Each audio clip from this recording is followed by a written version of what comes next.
سلامتی ہے، سلامتی ان آنکھوں پہ جو ہدایت پہ نظریں جمائے بیٹھی ہیں، ان کانوں پہ جو ذکر خیر کے منتظر رہتے ہیں، اور ان قدموں پہ جو ہدایت کی راہ پہ گامزن ہیں۔ السلام علیکم ورحمۃ اللہ وبرکاتہ۔ تمام تعریفیں خدائے بزرگ و برتر کے لیے جو وحدہ لا شریک ہے، نہ کوئی ثانی نہ کوئی ہمسر۔ درود لامحدود محبوب رب الودود، راحت العاشقین مراد المشتاقین حضرت محمد مصطفیٰ، آپ کی آل پاک، آپ کے جانثار انصار اور اصحاب پر۔ دنمن آپ دیکھ رہے ہیں الف لام میم، میں آپ کا میزبان محمد اویس ربانی تہ دل سے آپ کو کہتا ہوں خوش آمدید۔ قبلہ ذی وقار، دعا مومن کا ہتھیار ہے، عبادت کا مغز ہے، اور اس سے کہیں زیادہ بڑھ کر کہ جس کو ضرورت اور حاجت ہوتی ہے وہ دعا ہی کے ذریعے اپنی مراد تک پہنچتا ہے۔ یہ کوئی ایسی چیز نہیں ہے کہ جو آپ کو تعارفاً بتائی جائے کہ یہ کر لو تو شاید اس سے یہ ہو جائے۔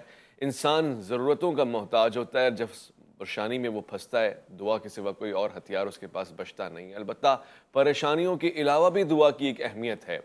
مناجات کا سلسلہ تسلسل کے ساتھ جاری رہنا چاہیے، یہ ایک سنت بھی ہے اور پھر حکم خداوندی بھی ہے۔ فرمایا گیا، اللہ رب العزت نے فرمایا بسم اللہ الرحمن الرحیم، قالو یعنی کہہ دو لوگوں کے لیے، جماعت کے لیے، ادعو لنا ربک، تم پکارو اپنے رب کو۔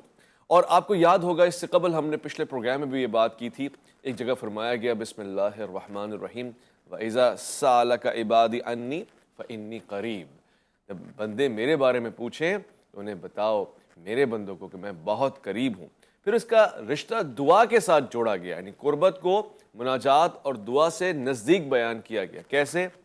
اجیب دعوت الداعی اذا دعان، میں پکارنے والے کی پکار سنتا ہوں، یعنی دعا کرنے والے کی دعا سنتا ہوں جب وہ مجھے دعا کرتا ہے، یعنی مجھ سے پکارتا ہے، میری طرف اپنی تمنا طلب حاجات رکھتا ہے۔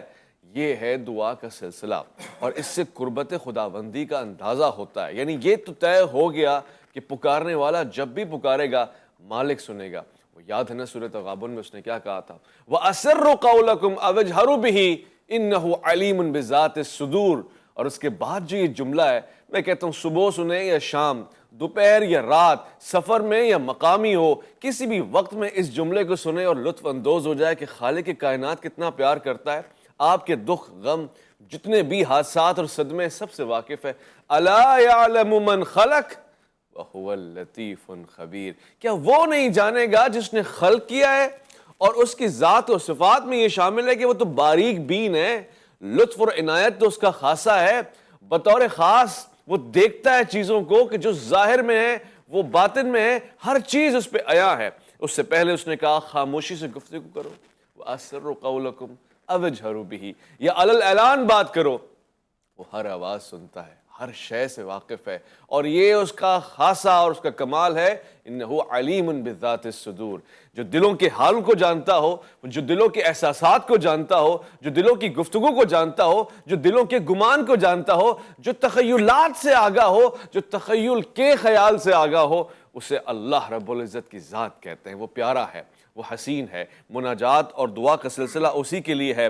یاد رکھیے گا جب میں نے عرض کی کہ دعا سنت بھی ہے، انبیاء کا ہتھیار بھی ہے، مومنین کا ہتھیار بھی ہے، قرآن میں بعض اقامات پر خود اللہ رب العزت نے اسے بیان فرمایا ہے۔ مثلا بسم اللہ الرحمن الرحیم، ہنالک دعا زکریا ربہ، وہ دیکھیے وہ مقام کہ جب زکریا نے اپنے رب پہ علیہ السلام اپنے رب کی جانب دعا کے لیے ہاتھ اٹھائے، یعنی دعا رکھی، یعنی پکارا اپنے رب کو۔ اس سے معلوم یہ ہوا کہ یہ بہت مضبوط شے ہے۔ وہ لوگ جن کو اللہ تعالیٰ نے اختیار دیا ہے، معصوم بنایا ہے، اور پھر اذن ربی ان کے پاس ہے، اس کے باوجود وہ دعا کو نہیں بھولتے، دعا کے ساتھ ربط بنا کے رکھتے ہیں۔ خواتین و حضرات، قرآن شریف میں بے شمار مقامات پر دعا کرنے کے آداب بتائے گئے ہیں، دعائیں سکھائی گئی ہیں۔ رب تعالیٰ کتنا پیارا ہے کہ وہ اپنے بندے کو پکارنے کا ادب، سلیقہ، اتوار بیان کرتا ہے۔ پھر یہ کہتا ہے ایسے پکارو، پھر کہتا ہے ان جملوں کے ساتھ مجھے یاد کرو۔ مثلا آپ میں سے کون ہے جو اس سے واقف نہیں کہ ربنا آتنا فی الدنیا حسنۃ وفی الآخرۃ حسنۃ وقنا عذاب النار، یعنی رب تعالیٰ خود آپ کو سکھا رہا ہے کہ مجھ سے ایسے مانگو کہ مالک میری دنیا اور آخرت دونوں سدھار دے، مالک میرے لیے عذاب آخرت مجھے اس سے بچا لے۔ یہ چیزیں اگر وہ نہ سکھاتا تو بے شک ہم نہ سیکھ پاتے، مگر اب سوال یہ ہے کہ اس نے کس حد تک سکھایا اور ہم نے کس حد تک سیکھا ہے۔ حضرت ابو ہریرہ رضی اللہ تعالیٰ عنہ سے روایت ہے، آپ نے فرمایا، ترمذی شریف کی روایت، کہ جو شخص اللہ سے نہیں مانگتا اللہ رب العزت اس سے ناراضگی کا اظہار کرتا ہے یا اس سے ناراض ہو جاتا ہے. یعنی اس سے نہ مانگنا اسے خفا کرنا ہے، دنیا جہان سے مانگ کر ان کو خفا کرنے کے مترادف ہوتا ہے. آپ نے کسی سے کوئی تعلق اپنایا اور اس کے سامنے رکھ دی اپنی گزارش، وہ کہے گا یار کیا ہے روز روز مانگنے آ جاتے ہو، چلو ایک دفعہ تمہیں دے دیا پھر مانگنے آ جاتے ہو. مگر رب کی خوبصورت صفات میں سے یہ ہے کہ جب تم اس سے روز روز نہیں مانگتے، بار بار نہیں مانگتے، تو کہہ رہے ہیں کہ تم اس گمان میں رہو کہ وہ ناراض نہ ہو جائے، یہ خوف رکھو کہ وہ خفا نہ ہو جائے. وہ تو عطا کرنے والا ہے، وہ جتنے بھی ہیں سب سائل ہیں، وہ معطی ہے. ایک اور جگہ فرمایا گیا، جناب حضرت ابو ہریرہ رضی اللہ عنہ نے فرمایا کہ ایک مرتبہ یہ واقعہ پیش آیا. ایک آدمی ہے جس نے اللہ کے رسول سے گزارش کی، اے اللہ کے پیارے رسول، رات بچھو کے ڈسنے کی وجہ سے مجھے بہت تکلیف ہوئی. اللہ کے پیارے حبیب فخر موجودات محمد مصطفیٰ صلی اللہ علیہ وآلہ وسلم نے فرمایا کہ اگر تم شام کو یہ دعا پڑھ لیتے تو پھر تم بہت ساری چیزوں سے، حیوانات سے اور ان تمام چیزوں سے محفوظ رہتے. فرمایا اعوذ بکلمات اللہ التامۃ من شر ما خلق. خواتین و حضرات، یہ دعائیں ہمیں ہمارے تحفظ کے لیے سکھائی گئی ہیں، یہ دعائیں ہمیں رب سے جوڑنے کے لیے سکھائی گئی ہیں. میں تو حیران اس بات پہ ہوتا ہوں کہ جو کربلا کے بعد اپنی زندگانی کو پیام کی طرح گزار رہا ہو، اس نے مناجات، دعا، سجدہ اور عبادت ہی سکھائی ہے، اس لیے اسے سید الساجدین کہتے ہیں.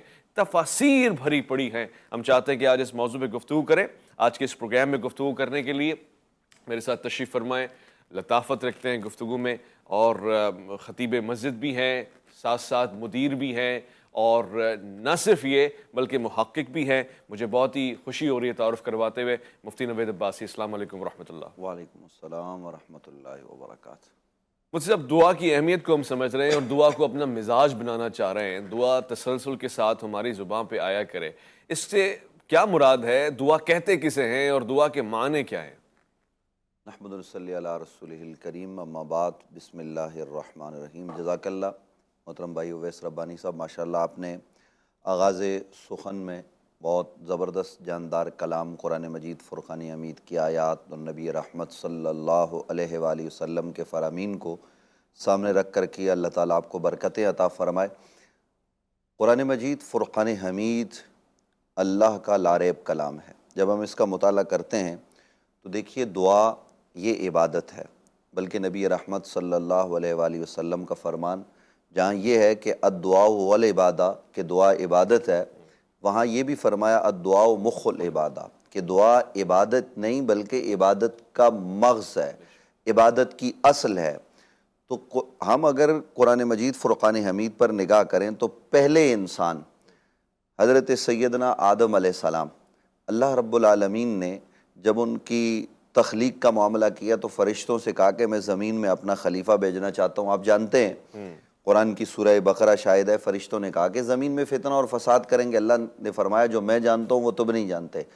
پس اللہ رب العالمین نے جناب سیدنا حضرت آدم علیہ السلام کو اپنے اسماء کا علم عطا فرمایا، اور پھر جب ملائکہ سے کہا تم بتاؤ تو ظاہر ہے ملائکہ نہ بتا سکے، اور حضرت آدم نے بتایا، انہیں سجدے کے لیے کہا گیا، اور پھر حضرت آدم علیہ السلام کی فضیلت، ان کا مقام و مرتبہ سب کچھ ہو گیا. یہ فرشتوں پر یہاں ہے کہ اس درجے پر ہیں آدم کہ فرشتے ان کو سجدہ کر رہے ہیں. یہ قابل غور اور قابل توجہ ہے. اور اس کے بعد اللہ رب العالمین نے انہیں کہا کہ رہو، کھاؤ پیو، لیکن اس درخت کے قریب، اس شجرہ کے قریب نہ جانا. وہ چلے گئے، اور پھر جنت سے ان کو زمین پر اتار دیا گیا. اور بعد ازاں جب وہ زمین پر آئے تو انہیں احساس ہوا کہ کہیں کوئی ہم سے معاملہ تو سرزد نہیں ہو گیا. تو وہ اللہ کی جانب رجوع کیا انہوں نے. تو وہ رجوع کیا تھا؟ وہ رجوع اللہ کی بارگاہ میں دعا تھی، وہ التجا تھی، لیکن وہ خاص الفاظ کے ساتھ تھی. قرآن کہتا ہے فَتَلَقَّى آدَمُ مِن رَبِّهِ كَلِمَاتٍ فَتَابَ عَلَيْهِ. اللہ رب العالمین نے حضرت آدم علیہ السلام کو وہ کلمات القاء کیے، یعنی حضرت آدم علیہ السلام نے ان کلمات کے ذریعے رب کی بارگاہ میں دعائیں کی، التجائیں کی، اور اللہ رب العالمین نے پھر انہیں زمین پر رہنے کا اذن عطا فرمایا، اور انسانی نسل آگے بڑھی. تو انسانی نسل کی بقا اور آگے بڑھنے کا سلسلہ یہ دعا سے ہوا. یعنی ہمارا جو والد ہیں، ہمارے جو باپ ہیں، انہوں نے دعا سے اس زمین پر آغاز کیا۔ وہ کلمات کیا ہیں؟ ان کلمات کے بارے میں مفسرین نے بہت سا کلام کیا ہے کہ ربنا ظلمنا انفسنا، اور اس کے علاوہ بہت سارے جو ہے وہ کلمات کا تذکرہ ہوا، لیکن احادیث ہمیں یہ بھی بتاتی ہیں کہ وہ دعائیں کرتے رہے، وہ التجائیں کرتے رہے، اور ایک عرصہ گزر گیا۔ یہاں یہ بات بھی قابل توجہ ہے کہ یہ نہیں آپ نے دعا کی اور آپ نے سمجھا کہ وہ اسی وقت ملے گا، بلکہ آپ کا کام ہے دعا کرتے رہنا، اللہ کو پکارتے رہنا، اللہ کی بارگاہ میں جبین نیاز جھکا کر عاجزی انکساری کے ساتھ اللہ سے مانگتے رہنا، یہ دعا ہے۔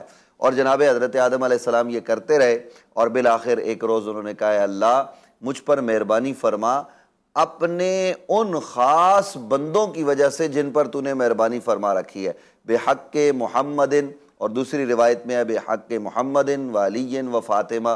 یہ پوری روایت ہے حضرت امام حسن و امام حسین کو لے کر کہ جناب ان کی وجہ سے مہربانی فرمائی جائے، تو اللہ رب العالمین نے ان پر مہربانی کی۔ ہم انبیاء کرام علیہم السلام کے قصص جب قرآن میں پڑھتے ہیں تو حضرات انبیاء کرام علیہم السلام اللہ کی بارگاہ میں التجائیں کرتے، دعائیں کرتے، عاجزی اور انکساری کرتے ہوئے آپ کو نظر آئیں گے۔ لا الہ الا انت سبحانک انی کنت من الظالمین۔ عام حالات میں کسی نبی کے متعلق ایسے جملے نہیں کہے جا سکتے، لیکن نبی عاجزی اور انکساری کے اس اعلیٰ مقام پر ہے، اس درجے پر ہے کہ وہ اپنے آپ کو عاجزی کرتے ہوئے ظالمین کے ساتھ جو ہے وہ تشبیہ دے رہا ہے اور اللہ کی بارگاہ سے مانگ رہا ہے۔ یعنی یہ بتا رہے ہیں انبیاء، جیسے ابھی آپ نے اپنے کلام میں کہا کہ وہ معصوم ہیں، اور جو معصوم ہوتے ہیں یہ اہل سنت و جماعت کا یہ ہمارا عقیدہ ہے کہ معصوم انبیاء ہیں، ان سے کوئی کوتاہی کوئی غلطی سرزد نہیں ہوتی، لیکن وہ پھر بھی دعائیں مانگ رہے۔ اللہ کے رسول صلی اللہ علیہ وآلہ وسلم میرے اور آپ کے کریم آقا فرماتے کہ میں روزانہ 100 مرتبہ اور بعض روایات میں اس سے زیادہ ہے کہ اللہ کی بارگاہ میں استغفار کرتا ہوں، دعائیں مانگتا ہوں، التجائیں کرتا ہوں۔ کیوں کرتے ہیں وہ دعائیں وہ التجائیں؟ ہمیں سکھانے کے لیے ہیں۔ تو ہمیں چاہیے یہ جو ہمارے سننے والے ہیں، لیکن صرف دعا پر ہی انحصار کر لینا کہ اب ہم نے مانگ لی، دعا مانگنے کا بھی ایک طریقہ ہے، اس موقع پر جو ہے وہ دعا اللہ کی بارگاہ میں کرتے رہنا چاہیے۔ بہت اچھے انداز سے آپ نے دعا کی اہمیت بتائی، اور خاصیت یہ تھی کہ دعا مانگنے کے ساتھ ساتھ آپ نے طریقہ کار دعا بھی بیان فرمایا، اور ایک حصہ آپ نے اس کا آشکار فرمایا۔ آپ نے حضرت آدم علیہ السلام کے سیکھے ہوئے کلمات اور پھر وہ جو توبہ کا طور طریقہ ہے اس سے ہمیں آگاہ فرمایا۔ اس میں یہ بات بھی سامنے آ گئی کہ کچھ ایسے بزرگ نام ہیں یا محبوب کو محبوب کا واسطہ دے کر یا محبوب کو محبوب کے حوالے سے آمادہ کر کر گفتگو کی جاتی ہے، یہاں تک کہ قبلے کا سلسلہ بھی آپ کو پتہ ہے کہ رضائے محمد مصطفیٰ صلی اللہ علیہ وآلہ وسلم کے اوپر مبنی ہے۔ قبلہ بنتا ہے اس طرف ہی ریاض جس طرف رخ وہ موڑ دیتے ہیں، جس طرف وہ نظر نہیں آتے ہم وہ رستہ ہی چھوڑ دیتے ہیں۔ لہٰذا دین کا رستہ، صراط مستقیم کا رستہ وہی ہے انعمت علیہم کے اوپر جو صادر آتا ہے، اور وہ انعمت علیہم مجھے یاد پڑتا ہے، یہ دین کامل ہے، الیوم اکملت لکم دینکم۔ یہاں پر اس کے بعد نعمتوں کے تمام ہونے کا ذکر ہے، یعنی وہی دین جو دین محمد مصطفیٰ صلی اللہ علیہ وآلہ وسلم ہے۔ میں ایک مختصر سے وقفہ لے رہا ہوں، میں لوٹ کر آؤں گا۔ دعا اور مناجات کو اہل بیت کے انداز سے بھی سیکھنے کی کوشش کریں گے، جاننا چاہیں گے کہ اس میں کیا راز ہیں جس سے ابھی تک ہم آشنا نہیں ہیں۔ الف لام میم میں آپ کا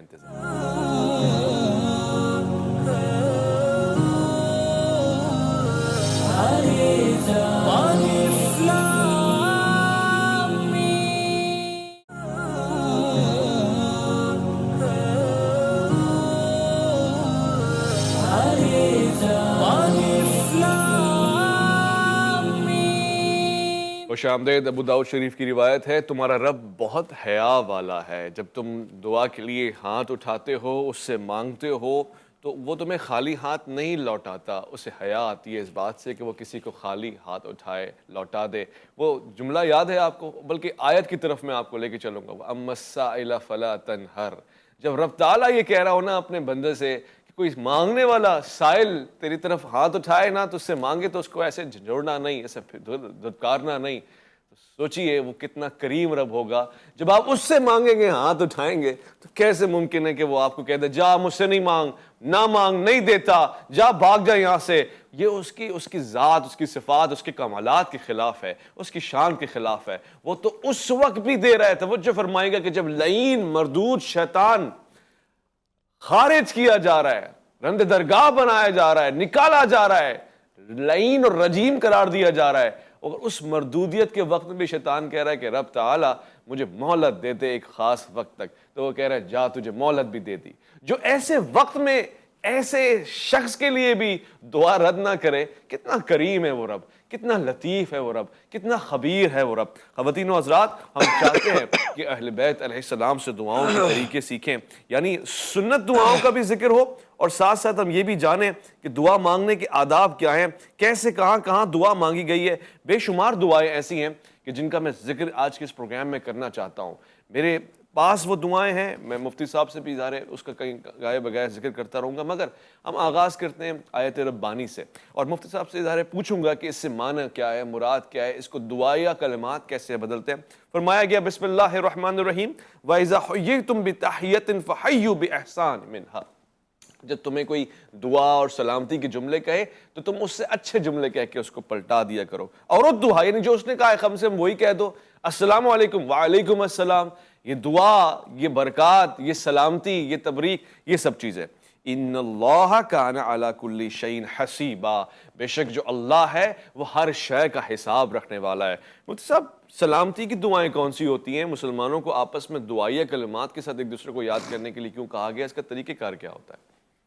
دیکھیے اویس بھائی، یہ جو بھی آپ نے قرآن مجید فرقان حمید کیا ہے، مقدسہ تلاوت کی ہے، یہ مسلمان جب مسلمان کے ساتھ ملتا ہے، ملاقات کرتا ہے ظاہری طور پر، اور اگر ظاہری طور پر ملاقات نہ کرے، مسلمان ایک خطے میں ہو، دوسرا مسلمان دوسرے خطے میں ہے، تب بھی وہ ایک دوسرے کے لیے سلامتی کی دعائیں کریں۔ جب باہم ہم ملاقات کرتے ہیں تو ہم کیا کہتے ہیں؟ السلام علیکم، تم پر سلامتی ہو، ورحمۃ اللہ وبرکات، اللہ کی رحمتیں اور اس کی برکتیں تمہیں ہوں۔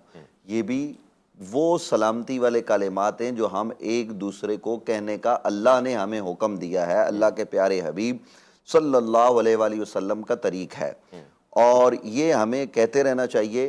نبی رحمت صلی اللہ علیہ وآلہ وسلم کا طریق یہ تھا کہ جب آپ ملاقات کرتے لوگوں سے تو آپ پہلے لوگوں پر سلامتی بھیجتے، از خود یہ عمل نبی علیہ السلام فرماتے۔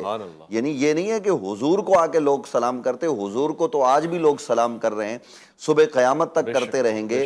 آپ کے در دولت پہ حاضر ہو کر صحابہ کرتے رہے، آپ کے روضہ اقدس پر حاضر ہو کر اولیاء اور صلحاء آج تک کر رہے ہیں، اور صبح قیامت تک یہ سلسلہ جاری اور ساری رہے گا۔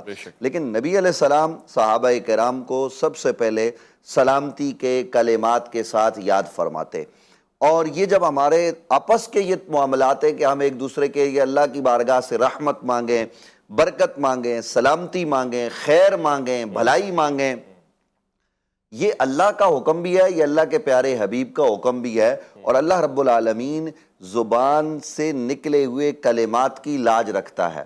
پھر وہ زبان سے نکالے ہوئے کلمات، اگر میں کہتا ہوں آپ پر سلامتی ہو تو اس زبان کا اثر اور ہے، اور اگر یہی بات حضرت سیدنا شیخ عبد القادر جیلانی کہتے ہیں تو اثر اور ہے، اور اگر ہم اوپر چلے جائیں یہی بات جناب حضرت امام جعفر صادق یا دیگر ائمہ اہل بیت اطہار یا جناب امام باقر کہتے ہیں، یا حضرت امام زین العابدین فرماتے ہیں، یہی بات جناب حضرت سیدنا امام حسن و امام حسین فرماتے ہیں، حضرت مولا علی کی زبان سے نکلتے ہیں، جناب حضرت ابوبکر صدیق کہتے ہیں، تو اس کا اثر جو ہے نا وہ الگ ہے، اس کے اثرات الگ طریقے سے مرتب ہوں گے، اور یہی بات اگر سرکار دو عالم صلی اللہ علیہ وآلہ وسلم فرماتے ہیں تو اس کے اثرات الگ انداز میں مرتب ہوں گے۔ لیکن یاد رکھیے دعائیں ہمیں مانگتے رہنا چاہیے اللہ کی بارگاہ سے۔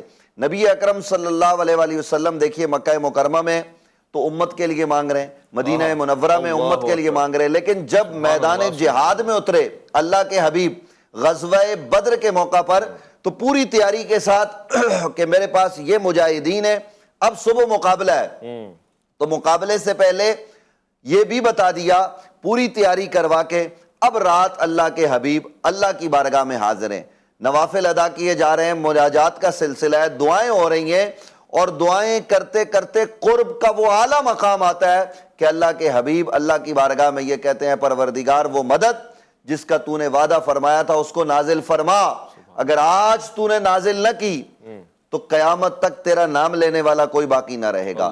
یہ 313 یہ لے آیا ہوں، یعنی جتنی بھی تعداد ہے یہ تیری بارگاہ میں پیش کر دی ہیں. اور اللہ رب العالمین نے کیا شرف قبولیت عطا فرمایا کہ وہ 313 ہزار پر غالب آئے. مانا کہ اس میں فرشتوں کی مدد تھی، مانا کہ صحابہ کا جوش و جذبہ تھا، مانا کہ تلوار ذوالفقار مولا علی کے ہاتھ میں چل رہی تھی، مانا کہ شیر خدا جناب سیدنا حضرت امیر حمزہ لڑ رہے ہیں، یہ سب کچھ ہو رہا ہے. لیکن اس کے پیچھے وہ رات کی دعائیں اور مناجات بھی تو ہیں نا جو اللہ کے حبیب نے مانگے.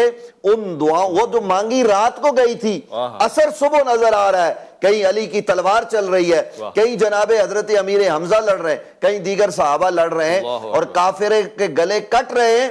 یہ جو کٹ رہے تھے نا، طاقت ٹھیک ہے اللہ نے عطا کی، ان کی تلوار کا اثر ہے، لیکن پیچھے نبی اکرم صلی اللہ علیہ وسلم کی دعا کا اثر کار فرما ہے. تو آج بھی مشکل حالات میں جب کسی پر مشکل پڑ جائے، وہ ڈپریشن میں نہ جائے، وہ ادھر ادھر نہ جائے، اسے چاہیے کہ وہ اللہ سے لو لگا لے، وہ تہجد کے وقت میں اللہ کو پکارے. پکارنے کے لیے دیکھیے ایک تو وقت، اور پھر وقت کے ساتھ ساتھ اللہ رب وذکرہم بایام اللہ کیوں کہا گیا؟ خاص ایام میں خاص مقامات پر دعائیں مانگنے کا الگ اثر ہوتا ہے. مسجد میں آپ مانگیں گے تو اس کا انداز الگ ہوگا، اس کے اثرات الگ ہوں گے، گھر میں مانگیں گے تو اس کے اثرات الگ ہوں گے. اور پھر میں یہاں ایک بات عرض کرنا چاہتا ہوں، جب ہم اپنی جانوں پر ظلم کر بیٹھے نا، وَلَوْ أَنَّهُمْ إِذْ ظَلَمُوا أَنفُسَهُمْ جَاءُوكَ فَاسْتَغْفَرُوا اللَّهَ وَاسْتَغْفَرَ لَهُمُ الرَّسُولُ لَوَجَدُوا اللَّهَ تَوَّابًا رَحِيمًا. تو اویس ربانی صاحب، جب کوئی آدمی اپنی جان پر ظلم کر لے تو پھر کہاں جائے؟ جب کہیں پر بھی کوئی سنوائی نہ ہو رہی ہو، جب سارے معاملات آپ پر بند ہو جائیں، جب لگے یہ کہ دروازے بند ہیں، اب کوئی نہیں بچا سکتا، تو اللہ کی طرف لو لگائیں. جناب حضرت یوسف علیہ السلام کا واقعہ آپ کے سامنے ہے کہ دروازوں کے اندر بند کر دیا گیا، لیکن انہوں نے اللہ سے لو لگائی، تالے کھل گئے.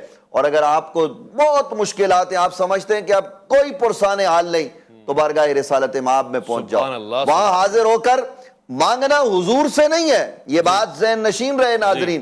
کوئی حضور سے نہ مانگے، مانگنا رب سے ہے، پر وسیلہ پیارے حبیب کا دینا ہے.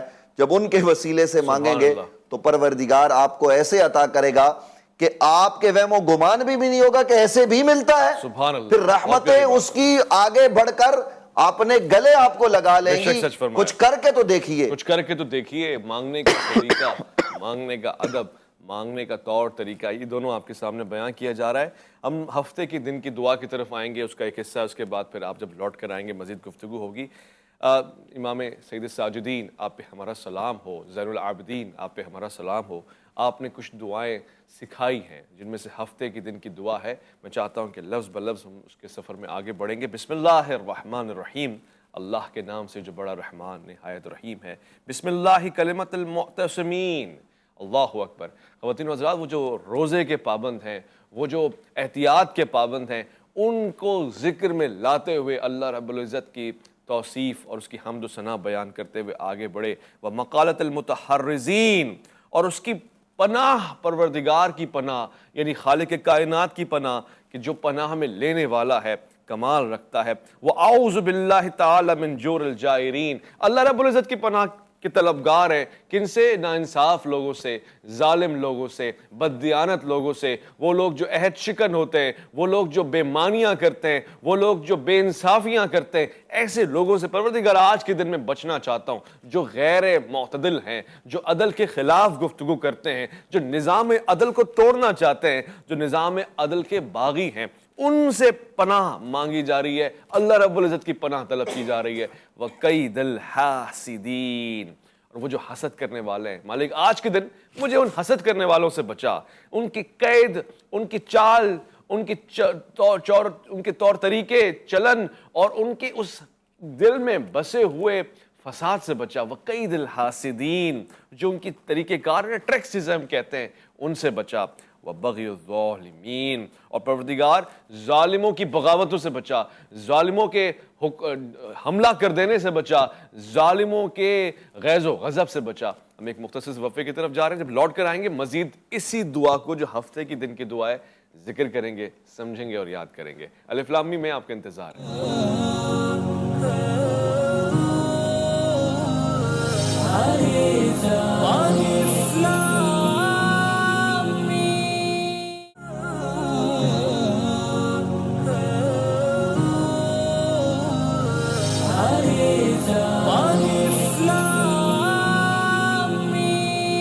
خواتین و حضرات، عزیز و جانمن، خوش آمدید۔ دعا اور مناجات کے اس خوبصورت سلسلے میں آپ کو ویلکم کہتا ہوں، اور میں اب پروگرام کے تیسرے حصے میں، اختتامی حصے میں دعا اور مناجات کی طرف آپ کو خوش آمدید کہتے ہوئے حضرت اہل بیت علیہ السلام کی طرف، ان کے انداز دعا کی طرف لانا چاہتا ہوں۔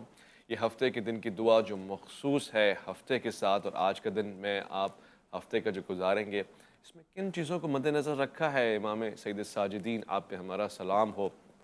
آغاز میں آپ نے دیکھا ایک سلیقہ ہے دعا کا کہ اللہ رب العزت کی حمد و ثنا، اور پھر اس کی توصیف، اور پھر اس کے بعد اپنا مقدمہ ان لوگوں کے ذریعے رکھا کہ جو متقی ہیں، وہ لوگ جو اللہ کی بارگاہ میں گریہ ازاری کرنے والے، شب و روز عبادت کرنے والے، اذکار کرنے والے، اور وہ لوگ جن کو سورہ فاتحہ میں یاد کیا گیا، انعمت علیہم، ان لوگوں کا حوالہ دیا گیا۔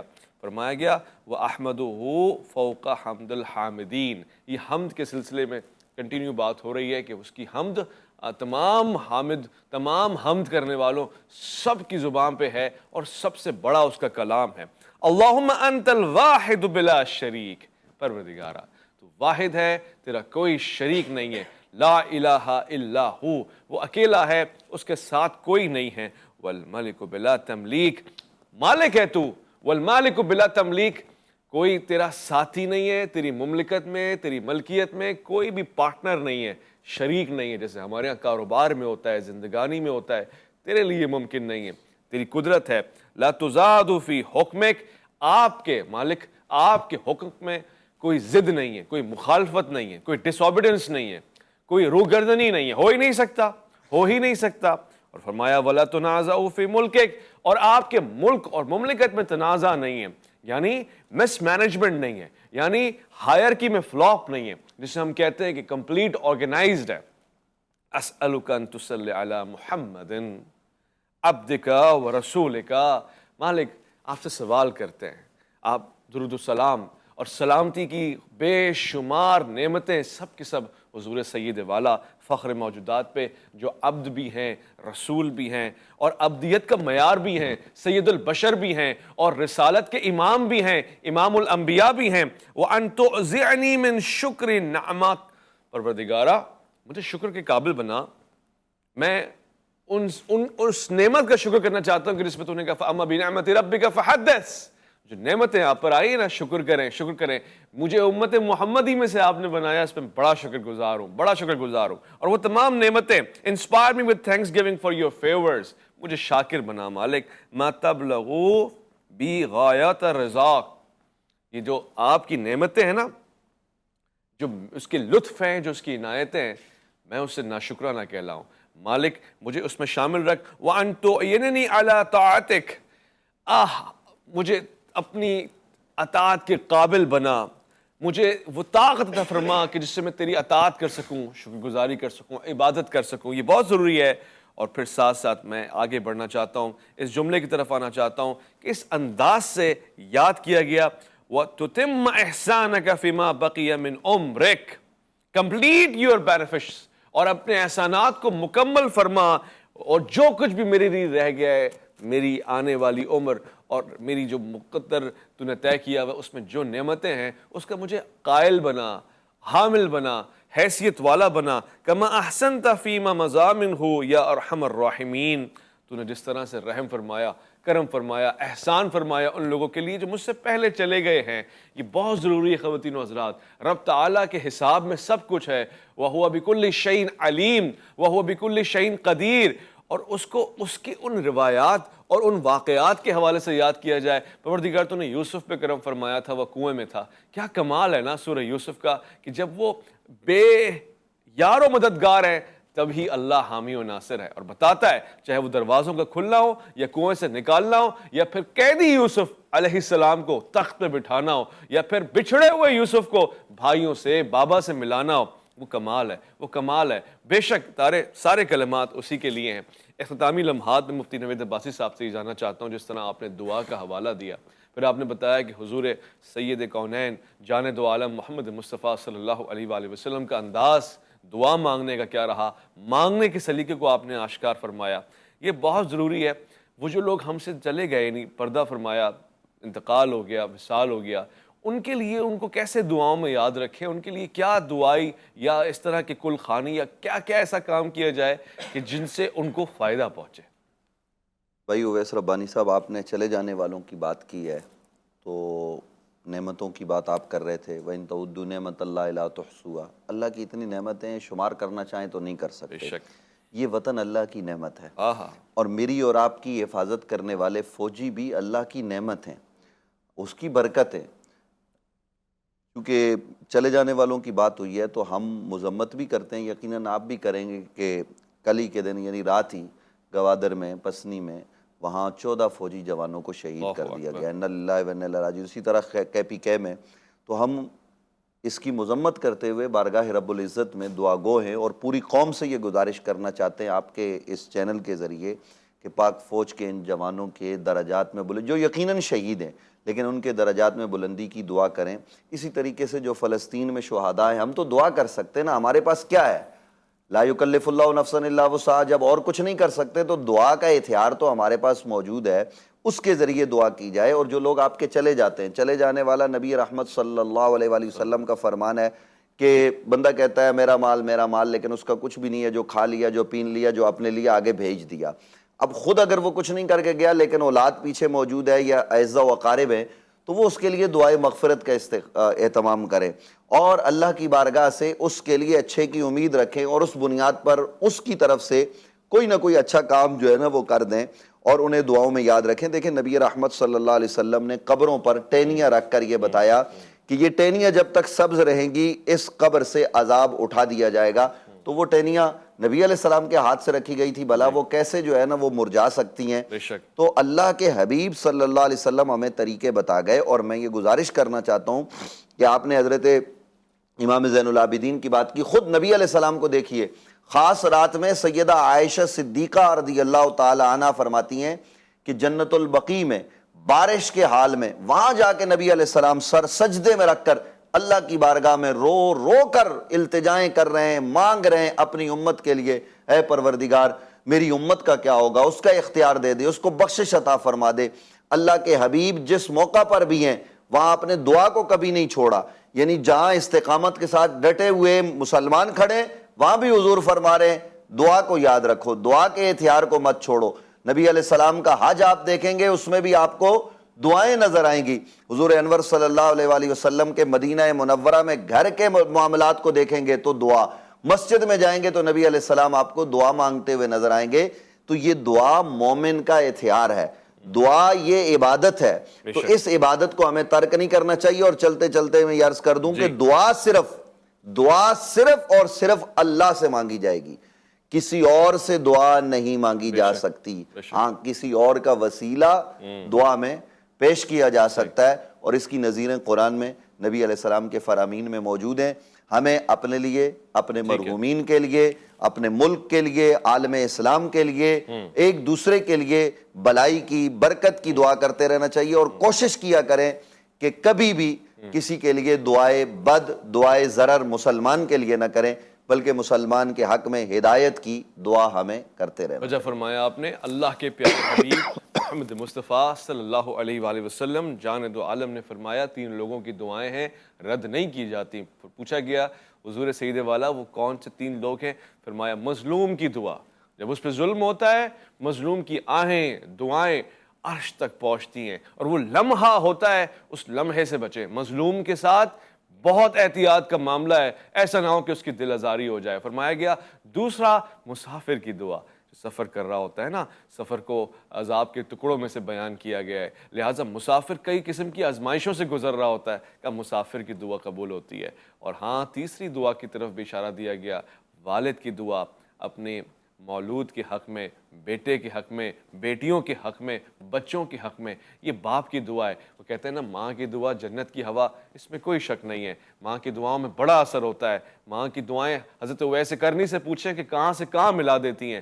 مگر باپ کی دعا کو بھی ہلکا نہ لیجیے گا۔ یہاں پہ روایات میں ہے، ایک اور روایت میرے نظروں سے گزری ہے، بیمار کا خاص خیال رکھا جائے، بیمار کی دعائیں قبول ہوتی ہیں، جو مختلف امراض میں مریض ہوتا ہے اس وقت اللہ کے بڑے قریب ہوتا ہے، کیونکہ اس کی کروٹ کروٹ پہ دعائیں اور دعاؤں کا لب پہ آنا اور اللہ رب العزت کے ملائکہ کا آمین کہنا، کیونکہ مالک ہے نا، الا یعلم من خلق، وہ نہیں جانے گا اگر اس نے خلق کیا ہے، ڈاکٹر جانے گا اور ساتھ میں اٹینڈنس اس پہ ترس کھائیں گے، نرس آ کے میڈیکل اسٹاف آ کے کہے گا جی اس کو ذرا تکلیف زحمت نہ دیں، وہ پیار نہیں کرے گا کہ جس نے پیدا کیا ہے، وہ نہیں کہے گا جی اس کو ذرا آرام میں رکھیں، وہ رحمتیں اور شفقتیں نہیں برسائے گا، تو یہ اس کا انداز خاص ہوتا ہے کہ جب انسان بیمار ہوتا ہے شفقتیں، رحمتیں، سعادتیں اس کے لیے بڑھ رہی ہوتی ہیں، کھلا ہوتا ہے دروازہ۔ تو ان لوگوں پہ آپ نے خاص توجہ رکھنی ہے، یہ دعائیں آپ کی بڑی قبول ہوتی ہیں۔ ایک اور روایت ہے، حکایت ہے، انداز ہے میرے پیارے نبی صلی اللہ علیہ وآلہ وسلم کا، فرمایا گیا جو بزرگ ہوتے ہیں نا سفید بارش،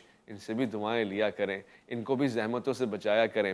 حیا آتی ہے، شرم آتی ہے سفید بارش سے کہ وہ اللہ رب العزت کی بارگاہ میں کسی کی شکایت کرے، وہ اس شخص سے بچیں کہ جو کمزور ہے، ناتواں ہے کسی بھی حالت میں، اور اس کے اوپر ظلم لایا جا رہا ہے۔ خواتین و حضرات، دعاؤں کا یہ سلسلہ جاری رہے گا، مگر ایک بات کہے بغیر میرا پروگرام کامل نہیں ہوگا۔ مفتی صاحب بھی اس کی طرف گاہے بگاہے اشارہ کرتے رہتے ہیں، اس لیے میں آج دعا پہ بھی بات کر رہا ہوں، اور اگلے ہفتے پھر کروں گا کہ اب پاکستان میں بیٹھے ہوئے لوگ دعا، کم سے کم دعا تو کر سکتے ہیں فلسطینیوں کے لیے، یہ آخری حد ہے، اور اگر ہم نے اس کو بھی بھلا دیا تو پھر ہمارے بے ضمیر ہونے میں کوئی شک نہیں ہے۔